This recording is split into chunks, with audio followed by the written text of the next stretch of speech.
So we do, in spite of my opening presentation, we do hope here and promise and reality that that are hardly imagined these days. And so we're on our way. Our next speaker will talk about the promise of coastlines. Oh no, I'm sorry. The promise of a new economic model. Sally Dodge and Dale Gulbranson. And let's see if we can get the right presentation up.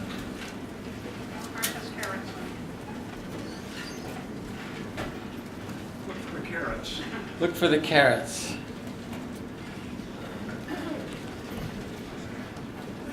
Carrots. Do you have another one with sticks? You don't need the sticks. We've got the carrots. All right. Can we get a couple of mics? Do you want, I'll use one of those that stands over Sure. there?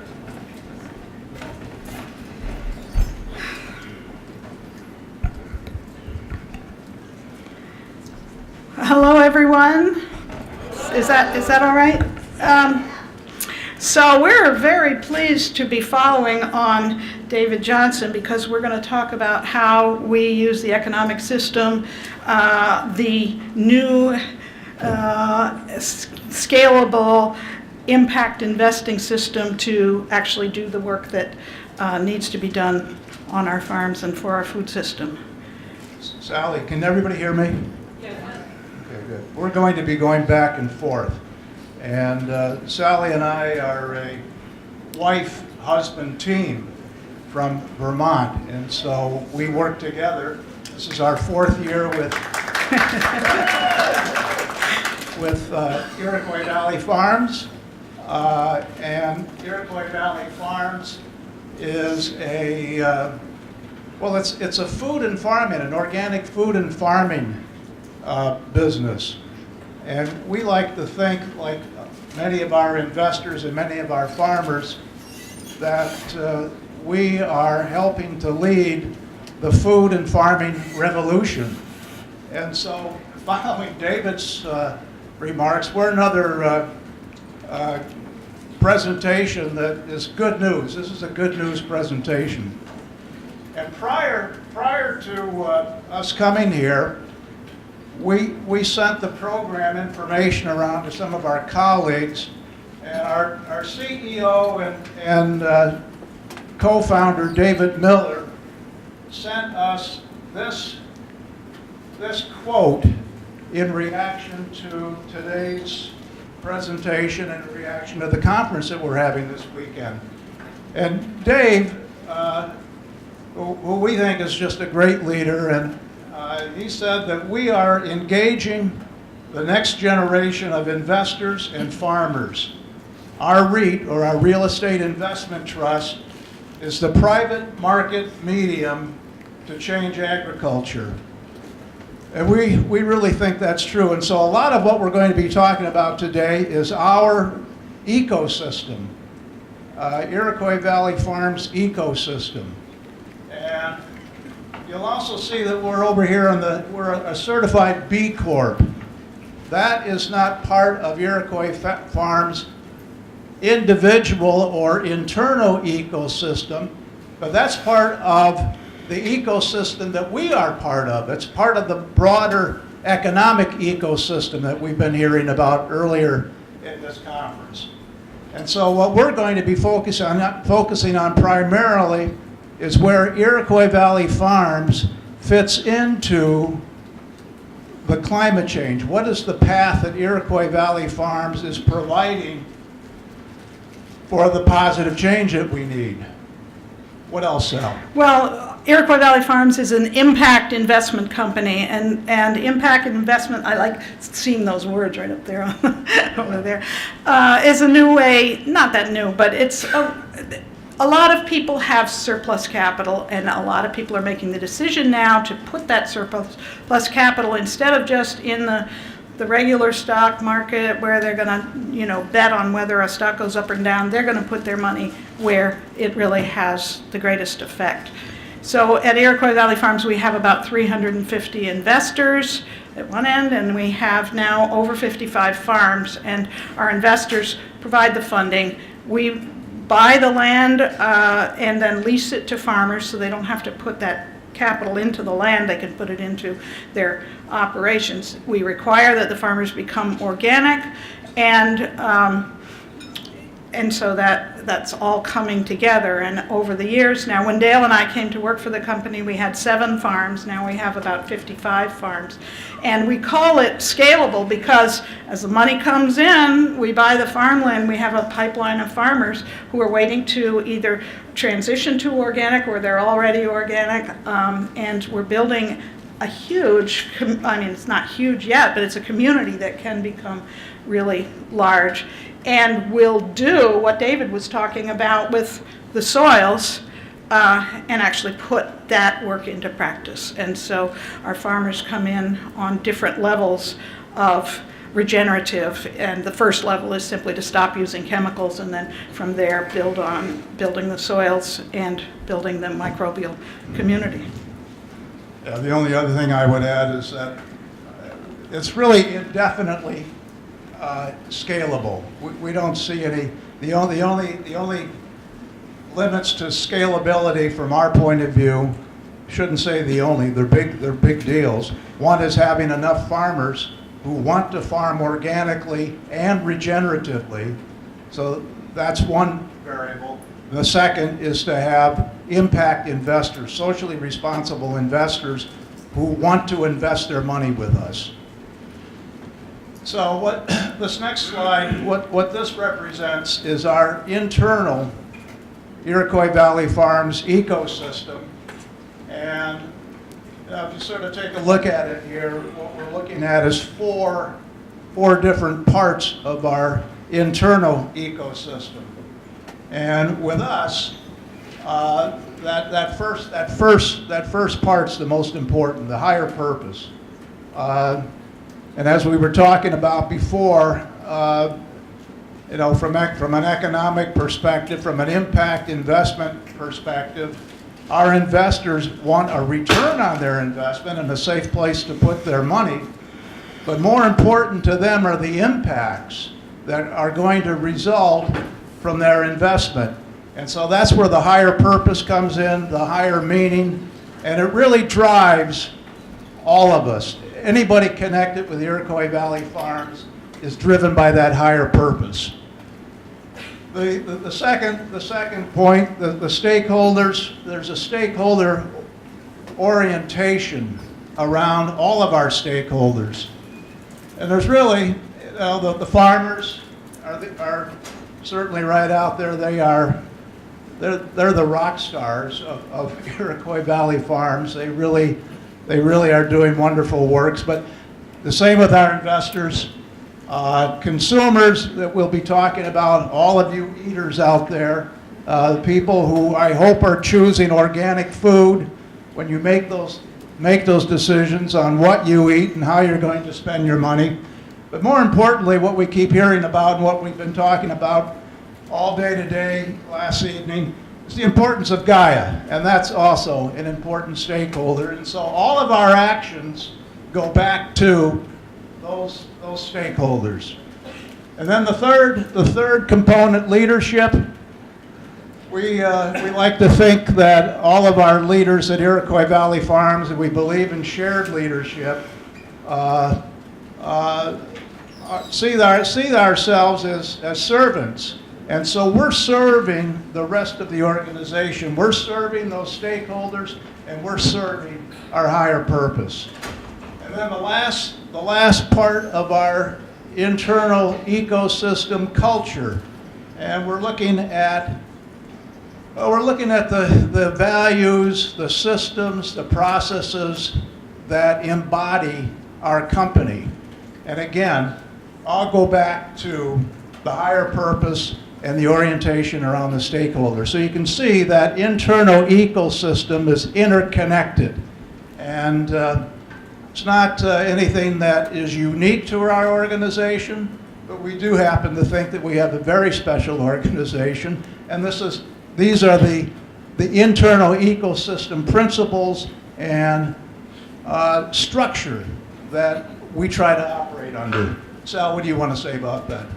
Well, I think we can just talk about the fact that the world is broken up, and this is why we loved thinking about how to present at this conference, is just the different kinds of systems there are. And we come to this slide, and we've got an agricultural system that is a dead-end street right now, but it is a very large piece of our farm and food economy. And we like to say Tell them how big it is. What's the percent? 1% of the food and 1% of the agricultural land is organic, 99% is conventional. And that means, you know, if you just think about the amount of chemicals that are put on our land right now, and hopefully more people will listen to David and understand that we don't have to put all those chemicals, and then we do need to create biodiversity. And there's a lot of conversation about that. About 5% of the food we eat is organic, but an awful lot of that now is coming from foreign countries. We like to talk about eroding the monoculture, and one farm at a time. Dave, our CEO, talks about that all the time. And I like to think now that we're also eroding the economic monoculture, which is of globalization, bigger is better. We know that's not true, especially if we look at nature as an example. So if we start moving toward organic, once that happens, there is, as we have heard in this conference, a cascading effect of good that happens for the earth. So if we start by taking the first step, which is getting rid of the chemicals, and then we start improving the soils, and we give honor to our soil microbes and our fungi, which is really what builds the soil and sequesters the carbon, and our root structures and our biodiversity, we can all embrace that and maybe solve some of the world's problems, such as, or American problems particularly, such as health, but also for healthy food production. And at the bottom here, we build our business to support the businesses of our farmers. Each farmer is an individual entrepreneur, so we don't tell our farmers what to do other than that they must grow organically, and we're encouraging regenerative, which is, you know, the soil carbon farming. And the success of our farmers is the success of our company. So we never can, you know, for instance, in our lease arrangements, charge more than what the farmer can afford. So it's always a balancing act. And it's also a long-term proposition. And as we get down to our farmer pictures, we can talk about how we work with the farmers. Oops. So we've highlighted four different farms that Iroquois Valley Farms has had the privilege of either financing or buying and leasing. And the first one is in Duluth, Minnesota, just south of Duluth, Minnesota. Yiker Acres, Minnesota. There's a great story with this one. They're fairly new with us, but about, I think it was 2.5 years ago, they came to us. They were farming pork on 16 acres near Duluth, and they asked us to help buy a 160-acre farm. And why was that? Well, they were having a difficult time feeding those pigs organic food. It was very expensive, hard to come by. Big market demand in Duluth and the Twin Cities for their pork. And we were successful in arranging a mortgage financing structure for them. And so they're now growing. They're growing their own food. And it's a wonderful story. They raise 3 different kinds of heritage pigs. Why don't you just... But this one's called the Old Black.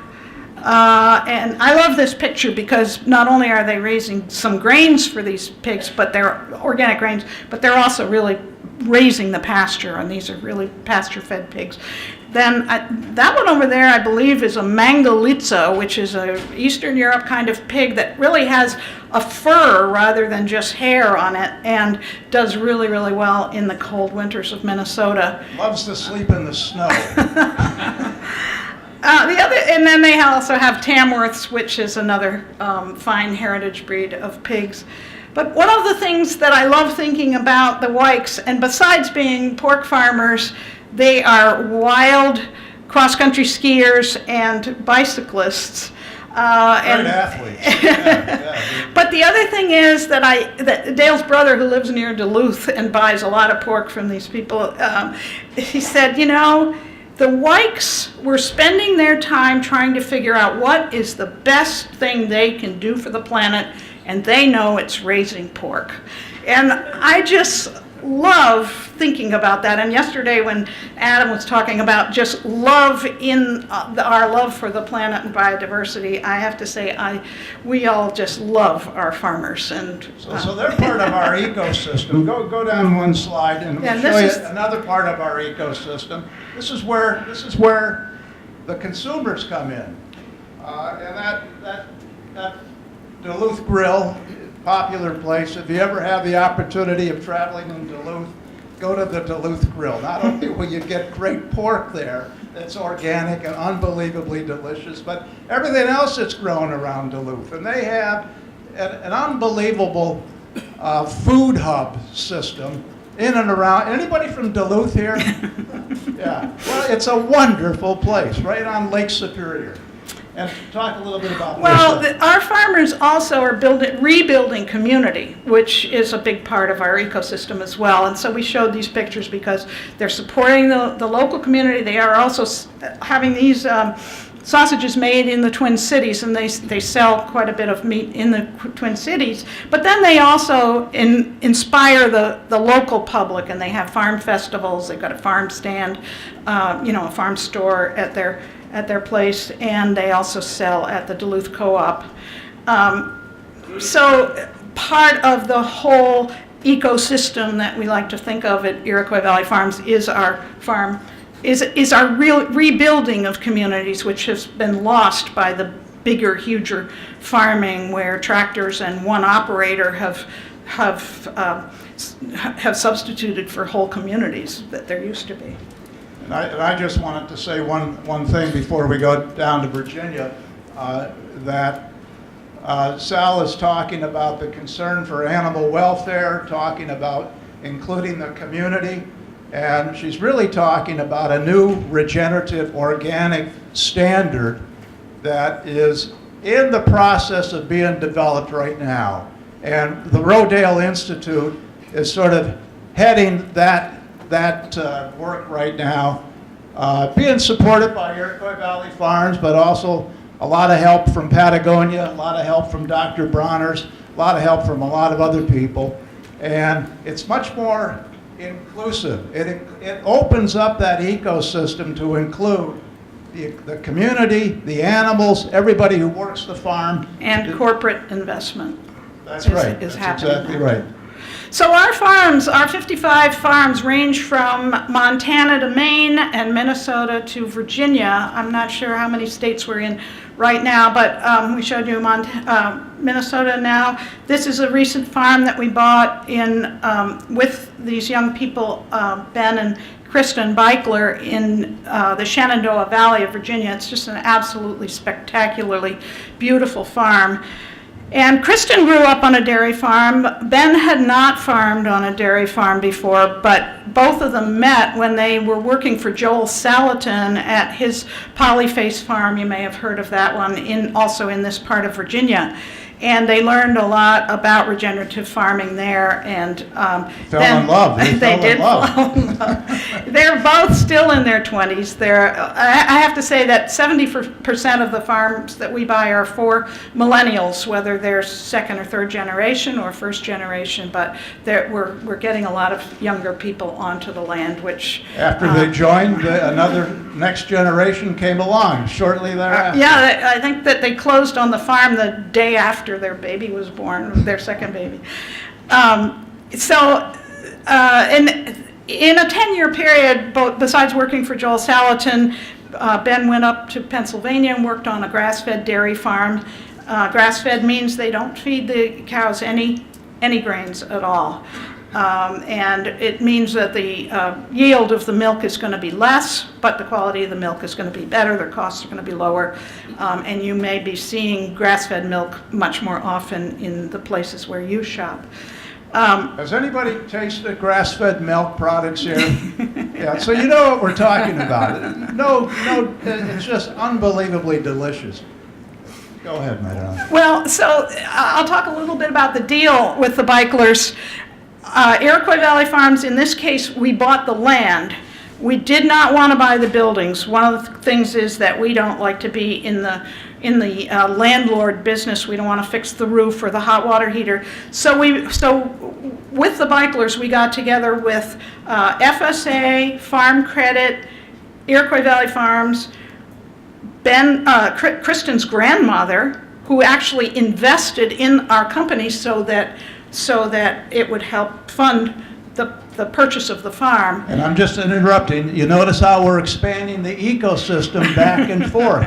Internal, but also expanding it to include part of the economic ecosystem. Go ahead. And so in the end, it was a kind of a conglomerate deal, but we felt really proud of that because it did then involve the full community around the Beichler's, and they are so happy. If you go to the Creambrook Farm Facebook page, you'll see you'll see a whole lot of beautiful pictures of their farm. Now, Kristen's family, her mother and father, had this creamery also in Middlebrook, Virginia, where they live, that had kind of died. It had gone defunct. They still had the property and the infrastructure, and so as soon as the farm was bought, they opened up the creamery again, and now they're selling all these wonderful products of yogurt, kefir, drinkable yogurt. I'm not sure if they're selling raw milk. I'm not sure about that, but anyway.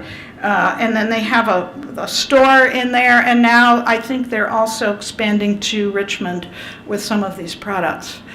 So that's just another example of the farms and farmers that have a real face, that are doing really good work for the planet, and that we love them. So back to New England, back to Vermont, our home state, and Stratford, Vermont. And these guys down here, BJ and Shannon and their family, they were our first farm in Vermont and our first mortgage financing in Vermont. And again, a slightly different kind of organization, small community-supported agriculture, CSA. They have a passion for doing what they can for the Stratford community. And one big driver for them to really go in debt with us to buy this business and start it was to just to be a service to the Stratford community. There was no place to buy local organic food in that little town, and so they decided to buy this old farm and to fill that need. What else can you say about them, Sal? Well, they went through quite a journey to get to this farm. They were farming down in Maryland. Gina, I don't know if you knew their story, but Shannon works for CASA, the Chesapeake Bay Agricultural Sustainability Association, and she still works full-time for them, even though she's a full-time farmer in Vermont now. But they had gone typical for our farmers. Yeah. They had gone from one farm to another, one piece of property to another. BJ is a very talented carpenter and builder, and they had bought a house, fixed it up, sold it, bought the next property, and they bought their dream property in Maryland, and just after they got the house, they'd lived in an RV for 2 years while they were fixing up the house, and then they finally moved into this ancient farmhouse that they had totally renovated. It was absolutely beautiful, and within, I think, a month, the place burned to the ground. And so at that time, That did not stop them. they owned this small piece of property in Vermont, decided to move back to Stratford, couldn't find the right property. Well, they found this property, but it was too expensive for them at that time, and they were waiting for the guy to drop the price. And so they waited for a couple of years, I think, living in a much smaller place, bought another property that wasn't going to be a farm. And so in the end, we all hooked up together. We met at a conference like this, actually, and we ended up, Iroquois Valley Farms, working with BJ and Shannon to buy, I think it's about a 180-acre farm. Yeah. And the man just got tired of having it on the market, and he dropped the price, and then they just waited and waited and waited. We were waiting with them. And that brings up just another important thing. The way we work with our potential farmers is that we form a relationship with every single farmer. And it's really, it's another, I don't know what you call that in ecosystem talk, but whatever that is, it's really very important. That relationship building is key to our success. And Commensalism. Say that again? Commensal. yeah, that's a new word. That's good. But in any case, I also want to say they bought the farm just over a year ago, and we financed. And we have a nice financing system where they pay interest only. They had that other property that they had bought in the meantime. They've now sold that. They have now paid off their loan with the Iroquois Valley in Farms. record time. Yeah, and they have their eyes set on another piece of property parcel. to add to it. So we will. I have a feeling we're going to be partners for a good long time. Yeah, and we've become very good friends. Oh, okay. Okay, this is our fourth farm that we're going to talk about today. This is a large farm about, these people, Doug and Anna Crabtree, farm about 3,600 acres of dryland farming in northern Montana, right up on the Canadian border. There's very little rain, maybe 10 inches of rain a year up there, and so they raise grains, wheat, beans. They raise a lot of those grains you see from Nature's Path in the cereal boxes. And they're great regenerative farmers. And they are totally regenerative farmers. We just bought a 960-acre parcel for them. Nature's Path now wants to sell a lot of their property, and so we're working with 4 different entities to try and buy the rest of that 3,600 acres. And there's a picture of our grains. Yeah, and so, Adam says we're... yeah, just to re-emphasize, so Nature's Path, now, we're talking with Nature's Path, who owns that farm that they want to sell, that's in Montana. Nature's Path will become one of our partners in the broader economic ecosystem. Right. We have about 350 investors across a whole lot of states. We sell 2 kinds of